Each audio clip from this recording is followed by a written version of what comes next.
This week marks an important milestone in the Ukraine war. 6 months of non-stop fighting. That's hundreds of people killed, thousands injured, and millions displaced from their homes. Is there any end in sight to this violence? I'm afraid not. In fact, things are looking worse. This weekend, there was an attack near the Russian capital. The target was this woman, Daria Dugina. She was the daughter of a Russian ultra-nationalist named Alexander Dugin. Now, Dugin is pretty close to the president, the Russian president. He is often called Putin's brain or the new Rasputin. Daria shared many of her father's views. Both of them wanted Russia to dominate Europe and Asia. They wanted Ukraine to be annexed. They also wanted to build an anti-Western axis.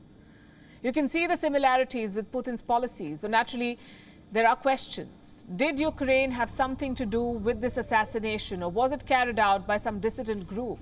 Russian officials are blaming Ukraine. They claim the attack was carried out by a Ukrainian woman born in 1979. Apparently, this woman arrived in Russia in July. She rented out an apartment and spent a month preparing for this attack. Now, remember, this is the Russian version. We cannot independently confirm what they're saying, but either way, chances are things will escalate. Overnight, Russian rockets struck the city of Nikopol. It is located near the Zaporizhia nuclear power plant.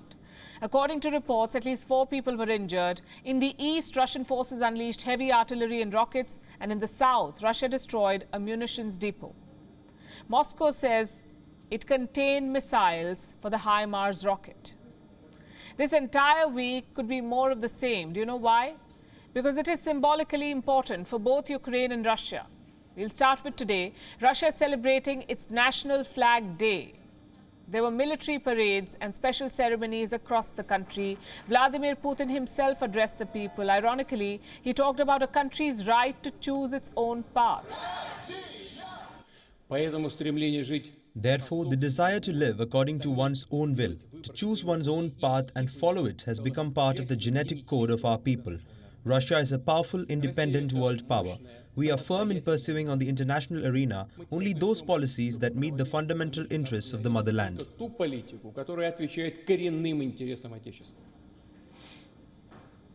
Apparently not Ukraine.